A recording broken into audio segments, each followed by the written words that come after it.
Halo akkam jirta fayyaa keetiin hagumaayii Walabummaa News Network Raansi bilbilaa jira. Meegaa ati waan maaltu sirra gahee rakkootu si dhaqqabe jennaaniin si bilbilee rakkoon kun maaltu sirra gahee eessatti sirra gahee dhalataa eessatti ati? Ani dhalataa godina Harargee ba'aa aanaa Dedar araddaa Haqabaas. Tole. Obboleessa kiyya tokko of jijjiiree maatii koo jijjiiree biyyaa ba'ee dararaa fi roorrifama ilmaan Oromoo irra ga'u garraan gara uummata Oromootti makamee achi Yaman irraa gara Eritiraa dhufee Eritiratti leenji'anii gaafa Oromoon karaa nagayaatiin biyya isaatti haa galuu jaan galee ture. Kana deebi'ee achi karaa nagayaatiin galaa jennaan yeroo galu poolisii Oromiyaa taateetiin uummata fayyadamoo maatii keetti galtee jiraachuu barbaadde jennaan maatii hojjira galee jiraachuun barbaadaa jee gale. Kana booda achitti amma gisee galan simatanii onnayaan amma waraqaa erganii feetiraayis achitti waajjira bananii fi hoogganaa godhan amma isa kana. Osoo akkasii jiranii waajjirri cufamnaan achi gara maatiitti deebi'ee ammaas magaalaa Qobbootti kaa waajjira dhaabbatan. Kana deebi'ee waajjira cufanii barbaadu eegalan dhokotaatuma ganda keessa jiraachaa ture. Amma laga fuuloo kana keessa. Ana osoo akkas jedhanii gurbaa tokko kaabineedhaa gubbaarraa nama dararaa ture. Waa ifi ajjeesanii gurbaa sana ifi ajjeesanii siitoon namatti bitee ajjeese yaanii barbaacha eegalan ijoollee ta'a hedduu galtee kana jechuudha. Ana amma dheefaa biyyaa ba'an ijoolleen kana kun amma jijjiga dhaqe uumaa isaa qabanii hidhanii ibiddaan guggubanii achi kana booda himii ilma kee bakka jiru fi bakka isaa bu'aa jennaan yaa boonu najjeesina jijjigee jira jetteen achi dhaqanii qabanii fidanii achi ta'anii rasaatan yeroo fidanii aanaa Dedar kana fidanii bulchaa aanaatiin akka nama gartee nama lafarraa fiteetti daawwadhaa yaanii magaalaa keessa oofanii reefkasaa kana booda mana murtiitii fudhanii reefkasaa makiinatti hidhanii ilaan qabaleetti jechuudha. Waajjira kaambiyoon aanaatti lafarra harkisanii san booda abbaadhaan mataa kee qofaan fuudhii awwaalii nam tokko akka si wajjin hin awwaallee ayyee galatoomaa jeenii marraa jalqaba awwaalullee dhorkanii namni illee itti bee awwaalamu gaggeessan akkam ta'anii jee namni amma himuudhaaf kadhannaan tintooni achi akkasitti wallahi abbaan manguddoon dhaabbatee jechuudha. Kana booda akkam gootan jaanii ni kadhatanii jechuudha manguddummaadhaan. Akkasitti awwaalanii waan taasisaatiif kun tokko hin jiru nam tokko yoo si dhufe adii sirratti dabe. Mee maqaan isaa eenyu jedhama? Maqaa isaa guutumatti nu ibsi. Abdii Yusuf Jibroo jedhama. Waraana bilisummaa Oromoo ka biyya Eritiraa irraa galee jechuu keeti. Itti fufi. Achi akkasitti awwaalanii jechuun nam tokko yoo si dhufe bakka isaa buute jaaniini hayyee galatooma eegana reefkanaaf kennitan jeeni humna goonni kee kanuma jaanii itti dhaadhatanii jechuudha waa meeqa dubbatanii kana hundeemuudhaaf magaalaan nan danda'u. Achi akkasitti kana godhanii ijoollota jechuudha kana amma fakkeenyaaf Facebook maqaa isaanii banattees qabaa dararaa jiran ijoollee taanee sammataa baadhaaf tokkos abootiyaa nama ijoollee nama lama jechuudha tokko mi'eessoo qabanii mi'eessootti hidhanii maqaan isaa eenyu? Nadii Sufyaan jedhama. Innis waraana bilisummaa Oromoo ka Eritiraa irraa galee?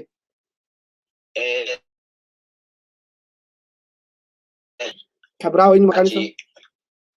Ishalagaa ture inni amma mana hidhaa Shaashamannee jira jechuudha. Andi ishee lijiiti sammaas. Andi ishee lijii mataa dam jaamaa. Bakka ta'etti irra dhawaa jiraniinis Hassan Jibroo namni jedhamu fuudhee waraanatti geessee achitti qabanii isaas rakkitti ajjeesuu eegafan aanaa dadarfidanii Hararri gad deebisanii Hararri amma warri ba'anii jala wanna jennaan achitti isinii deebisna jedhanii fidanii dadararra deebisanii amma dadararra jiraniinis kaan ijoollee ta'uu hundaa karmaa abdii kana beektaa kaan biraan jiru. Mee amma jaala keenya ka ajjeefame kana namatu wayitu ajjeefame nama sanii isatu ajjeese jedhaniiti kan isaanii wannoo jedhaniitti nama san wayi inni ajjeese eegaragaan qabatamaan hin jiraanne maaliif nama kana ajjeese jette maaliif mucaa kana akkas godhan jettee yaaddaati. Gurbaan kaabinee kuni abdii kun Rasaataan Daame Abduqaadir jedhama. Rasaataan Daame ijoolleen tun rasaasa harkaan qabdu rasaasa harkaan qaban. Filaashiin Daame. Filaash kana isaan ijoolleen tun daangaa meeqa tarkaanfattee meeshaa biraa dhiistee hara biyyaa garte. Meeshaa isaa fuutee dhabdiifumaa dhaaniitti gocha kana raawwatan. Harma jechuudha maqaatti balleessan jarrabaa kana jechuudha. Harmaa fi malee wanni biraan jiru. Mee haadha saawoo akkamitti eessatti hidhanii yeroo akkasitti amma abiddaan guggubanii jiru abiddaan guggubanii jette eessatti bakki amma harmee isaa yookaan immoo haadha isaa irratti abiddaan gubuun kun kan raawwatame. Aanaa dadar magaalaa dadar keessatti mana hidhaa. Mana hidhaa kana kan waraanati moo kan poolisiiti? Kan poolisii xaabiyaa jechuudha. Poolis xaabiyaatti gubanii jechuudha. Amma wayi lubbuun hafanii jiranii? Isiin lubbuun haftee jirti amma mana galtee jirti amma isa ajjeesnaan ni dhaabasanii. Umuriin isiin amata meeqa taati? Amata 40. Amata 40. Okay, abbaanoo? Abbaanis ni jira. Amata 56 ni sammaa. Okay, inni amma mana hidhaa jira moo bahee jira inni illee? Bahee jira innis. Egaa amma ragaan tokkollee hin jiru. Sababiin mucaan kun itti ajjeefameef wanni beekamu tokko hin jiru. Waanuma inni waraana bilisummaa Oromoo ta'eef qofa moo waan biraatu jira? Kaanuma qofaa fi malee wanni biraatu akka hin jiru wallahi.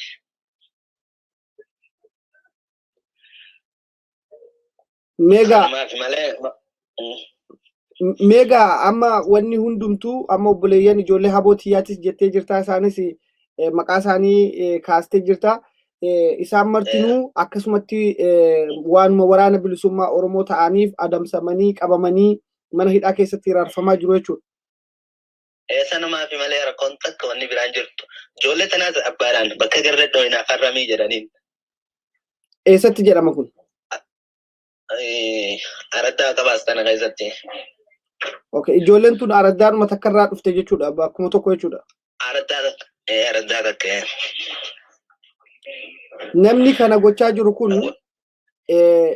Oromoodha moo Oromoo miti namni ijoollee kana hin ajjeefne jedhee mallatteessaa jiru kun?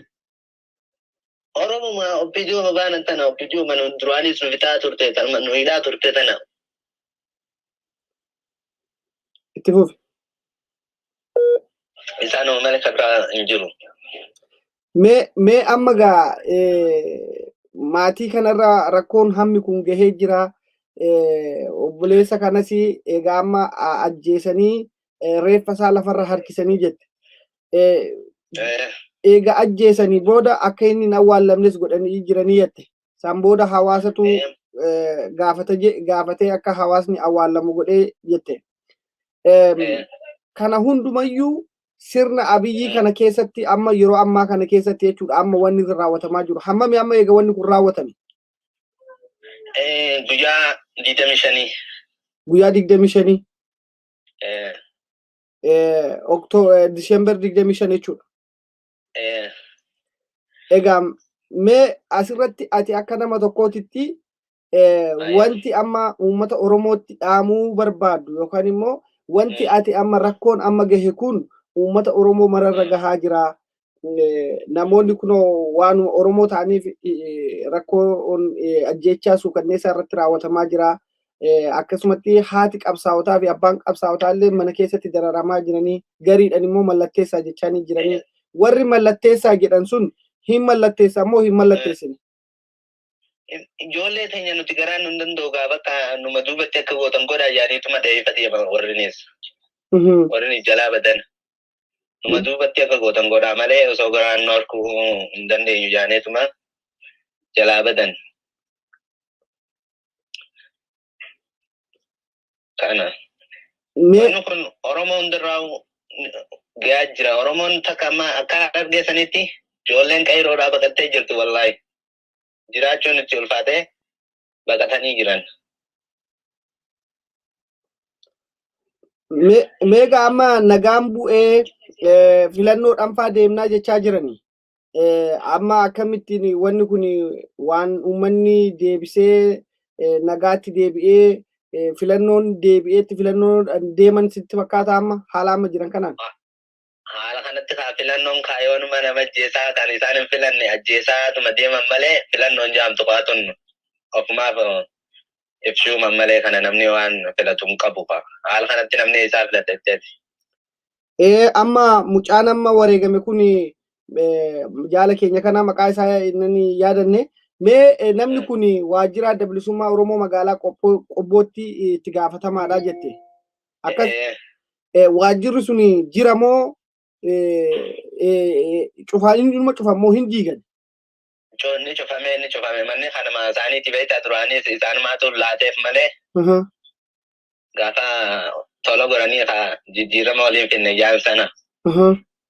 Keessummeessanii ijoollee kanallee tasgabbeessaa turanii amma haalli yeroo kun dhufnaan baqachiisuu eegalanii mana hundarra cufanii barbaadu eegallaan baadiyyee galee magaalaa xiqqoo takka sabbar bakka yaamtu addaa qabaatan keessa achi galee dhokochaa jiraachaatuma osoo inni jedhuutu hin dhufte. Egaa amma furmaanni biyya sanii maalidha jettee yaaddaa? Ati akka nama tokkootti wanni ati obboleessa keetii maaltu sitti dhaga'amaa jira? Amma wanni isaan amma gochaa jiran kun akka isin qabsoo kanarraa of duuba deebitan akka faamiliitti sanyii duguggaa yookaan immoo sanyii balleessaa isin irratti raawwatamaa jiru kana bifa kamiin ilaalta? Akkamitti sitti mul'ataa jira? Waan kanarraa dhiistanii of duuba akka deebitan. Anammas maatiin nuti irratti dabalamuu feetii anilleen akkamitti ari'aatti amma yoon karaa hidhannooti arge itti sochooqiyyo wallaahi murteessee jira ofirratti. Qawwee karaa hidhannoo qofaatu haara nu baasa waan ta'eef balli biraa hin jiru. Uummata Oromoo warra karaa nagaatiin furmaanni dhufaa jedhu kanaanoo akkamitti maal jettaan? Kanaan osoo namni obboleeyyan dhumaa jiru osoo ati yaana jirtu immoo duratti ajjeesaa furmaanni karaa nagaatiin akkamiin dhufa qabsoo hidhannoo qofaa malee.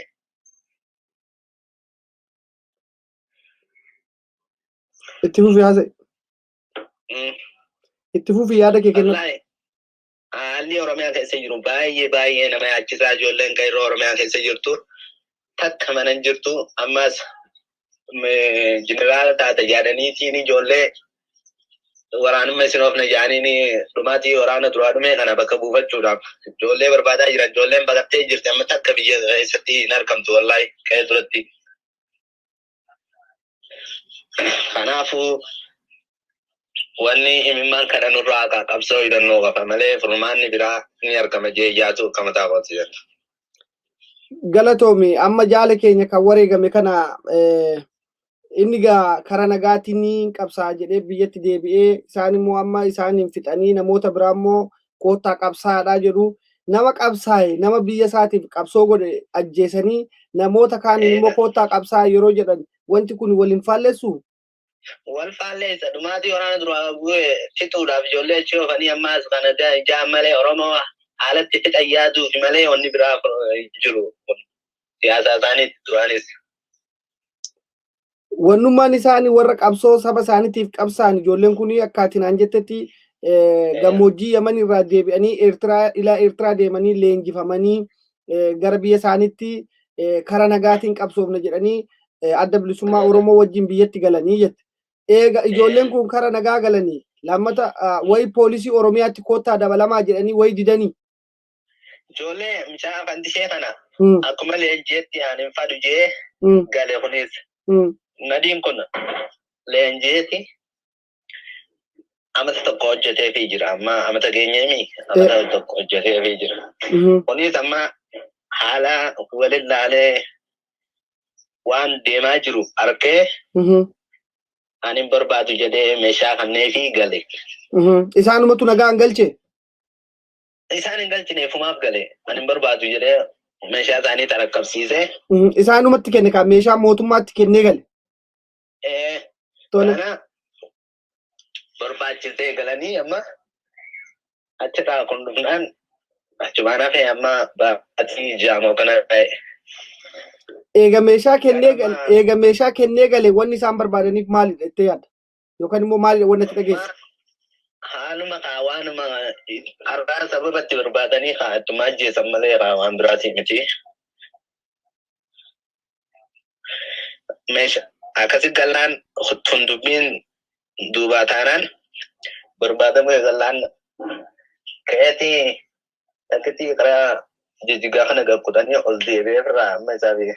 Ijoolleen ta'an gisee galamsoo ga'u mi'eessoo ga'u harka ni jechuu namni wal beekaniin agarraan yeroo dheeraa si barbaadaa turre har'as jirtaa jedhanii qabanii mana hidhaatti argan. Achi amma nuti feesbuuka irratti harkeen kan giseen wal keenya dawwalee gaafadhu.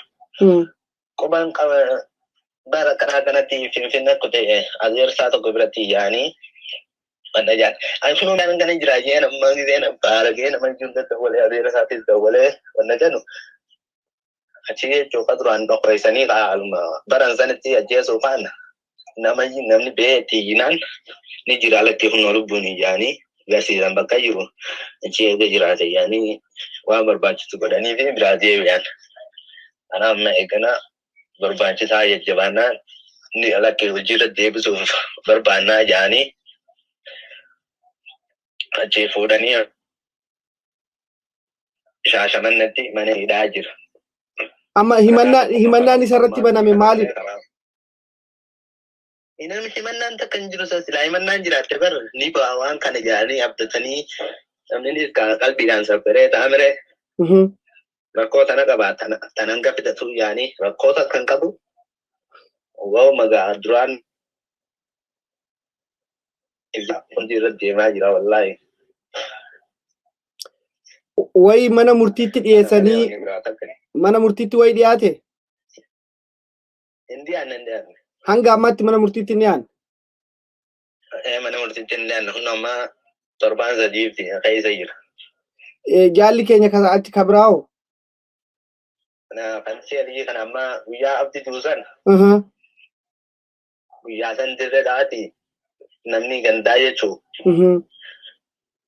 Asan Jibroo namni jaamu kun duraanis biyyo ture zamana arabummaan dhufte kana harka ibsannee waatee nubbu'ee dhiifama naa godhaa jee hayyee dhiifama sii goone enneen obbidiyoo cimtuudhaa beekaa abbaa raddaa fa'aa bulchiinsaa nageenya fa'aa itti aanaa fa'aa kanuma malee waan biraa waan damoosallee harkatu hin qabu. Isuma kanaatu jechuun dirree dhamaa dhaqee ijoollee hojii jiranii achi qabsiise amma fandishee kanaa achii fuudhanii aanaa fidanii aanaarraa Hararitti geessanii amma warri kana dhageenyaan amma warri keenya iyyanii ba'anii barbaachisaa wanna jennaan achiin jira jaanii kun agarsiisanii amma dadarfidanii dadar jiraan anjaana itti yeroon gaafadhu. Amma wanni inni maalirraan himatame mana himatamee manni irratti banamee jira mana murtiitti wayi dhiyaate? Mana murtiitti inni annisa Oromoo ta'e duraan qeeroo waanuma duraan adda bilisummaa Oromoo ta'e qofaafi malee wanni biraa itti gaafatan takka hin jirtu. Manuma hidhaa poolis xaabiyaa jira moo mana hidhaa kaawwa waraanaa jira nama ijoolleen kun? Poolis xaabiyaa jiran. Egaa wanta amma raawwatame kanarratti manni isaanii manuma hidhaa poolis xaabiyaa keessatti hidhamanii akkaataa isaan itti dararamaa jiranii manni irratti banamee hin jiru. Mana murtiittis hin dhiyaanne. Wanni kun hunduu amma rakkoo kana akkamitti furamaa jettanii yaaddu yookaan immoo akkamitti furamuu danda'a jedhanii maatii keessanitti himanne mee waan kanarratti. Maatii keenyatti wanni himan hin jiru bakka maatiin haasaa hormaan diinan ijaanii ijoollee tana sabbara wallahi billahi silaa himata irratti himatanii ni abdatan namni beektaa. Yoo dubbatan irratti hidhama waan ta'eef sabbaraniituma eega qabattan galatooma yaaniini bakka jiruma eega yaan harkaan hima deebi'an malee himata tokko hin qaban yakka tokko hin qaban wooma duraan Oromoo ta'an. Egaa Jaal Abdiin akka dhalataniif dhiifama itti fufi. Egaa wooma duraan Oromoo ta'an wooma sanuma jecha qabanii kunuun dirra raawwachaa jira malee abdiinis yakka tokko qabaateetiin ijoolleen tunis yakka tokko qabaateetiin jechuudha. Gama mootummaatiin gama bulchiinsatiin amma Jaal Abdiin wanni inni ajjeefameef wanni isaan ibsa godhan jira. Takka hin jiru. Ajjeefamuu qabaa ajjeetumatti murteessan yeroo achitti arganii achitti ta'aniituma kunnoo kana shaneedha ajjeesni jaanii magaalaa keessa oofanii taa'echuuf gammachuu dabaalasaa gammadanii warri aanaadha achi akkasi fuudhanii akka eebbisa makiinaa datti hidhanii wallahi waan garaan nama hin dandeenye jechuun kan hundarra raawwatan malee kun hundi yakka qabaateeti wooma Oromoo ta'e qofaati. Waan baay'ee nama gaddisiisu egaa wanni amma argamaa jiru kun hedduu nama gaddisiisa. Mee uummata Oromootiif yookaan qeerroo Oromootiif qarree Oromootiif wanni ati dhaamtu yoo jiraate dhimma kana gubbaa irratti gadi fageessite maaltu furmaata kan jedhuu fi rakkoon kuni sababiidhuma adda bilisummaa Oromoo ta'uun Oromummaa ofii jaalachuun amma sanyummaadhaanuu akka sanyiittuu sanyii balleessuudhaaf akka deemaa jiran atuu himaa jirta. Kunoo maatii keetirra nama sadii namni tokko ajjeefame namni lama mana hidhaa keessatti himannaa tokko malee mana murtii tokkotti otoo dhiyaatiin mana hidhaa keessatti dararamaa jiru jettee himachaa jirta. Warra uummata Oromootiif wanni ati dhaamtu yoo jiraate. Uummata Oromootiif wanni inni nan dhaamu balaaleffatanii waa abaa'oo bakka jirtutti barbaadanii ijoolleen baqachaa jirtu tun itti dheeyitee anilleen akka mataa kiyyaatti isaan amma jiru kana yoon karaa argadde jechuu itti seenee dhiiga isaanii kana bilisummaadhaan baasuutu furmaataan jaa. Uummanni Oromoo waan kana sirriitti tokko ta'ee ofirraa beekee diina isaa kana jechuu balaaleffatee dura dhaabbachuu qaba. Mee amma qeerroon duraanii bara 2014 2016 tokkummaadhaan gamtaadhaan qabsaa'ee namni keenya akkamitti wareegama jedhee hiriira nagaa bahaa ture keessattuu magaalaan Dadar beekamtuudha. Amma ajjeefamuu mucaa kanaatti qeerroon Dadar warri waan tokko jedhe tokko hin jiru. Uummanni naannoo sanii mormine waan kana ajjeessan kuni akkasitti ijoolleen kun hidhamuun yakka jedhanii mormiidha yaaluu hin goone. Kana ijoollee godhuu dhiisi ijoollee ta'e ijaan harkanuu waraana ofna jaaniiti Facebook irratti jechuun waan isaa kana kaaste bakka jirutti barbaadanii wanna jedhaniin anillee nama akkana gadda isaan na dhagahame jee Facebook irra barreessan nama hedduutu karaa keessaatiin na dhufee jechuun biyyan numa gastaa qo'inaan jedhanii asitti illee na doorsisaa jiran jechuudha. Nama ijoollee biyya jirtu dhiisii. Egaa ati amma achirraa'uu akka si qabanii biyyatti si darbatan nageenya keetiif iyyuu sodaachaa jirta jechuudha. Egaa sodaachaa jira wallahi. Warri si doorsisu kun bilbilaan immoo barreeffamaan. Kaan bilbilaan nan bilbilee kana naan jedha. Akkamitti ati bulchaa sanni beektaa akkasitti wanna jedha warra keessan akkasitti kabajaa akkasitti maal jaa naan jedhan. Ani kabajummaa isaa dantaa garaa isaatiif malee Oromoo fitaan Oromoodha isa ajjeesaa ana gammachiisaa warra keenya gammachiisaa jennaan bakki akkasii miti kun waan aba'oo ta'eef kan akkamitti eeggata kana maal jedhanii na doorsisan asitti biyyatti nu mangaltu akka Facebook kanatti wanna jettu kanan taatu dubbiin biyyan nu magaltaa qo'inaan jedhan yoo biyya tokko sin goone miti. Egaa Rabbiin jannataan isaa qananiisuu Jaal Abdii.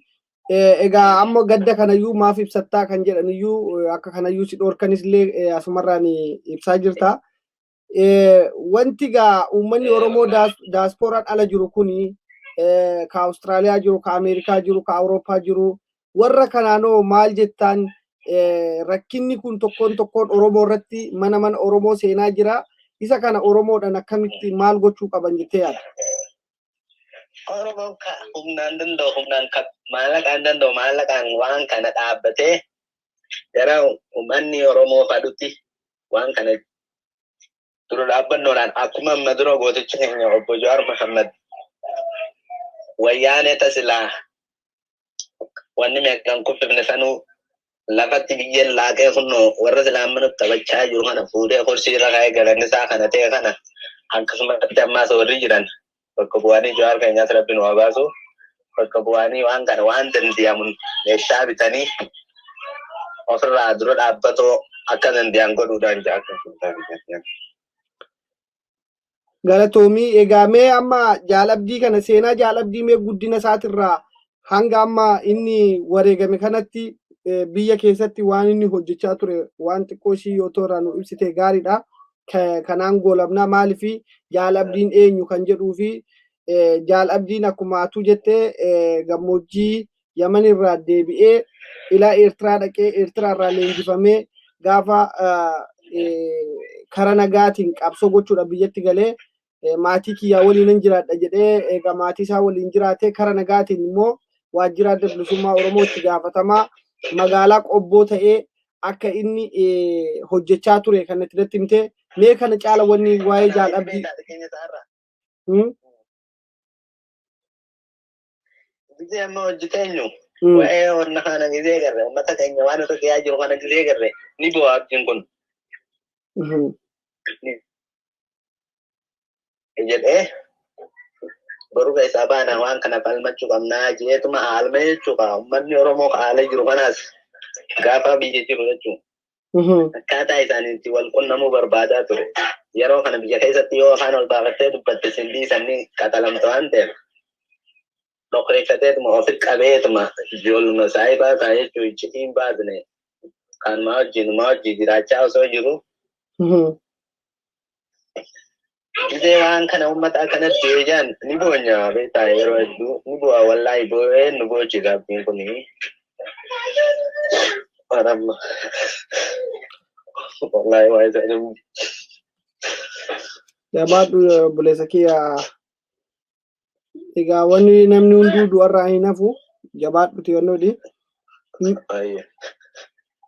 Mee Jaal Abdiin ilmaan qabaa maatii horatee jira moo waa'eedhuma Oromoo kanaaf otoo halkanii guyyaa boo'uu akkanatti wareegama lubbuu isaa qaalii tana kafala. Maatiin qabu sana xiqqaadhaa bara maatiin horanne madura sanadha silaa. Nama umurii isaa amata meeqa taatee yaadda?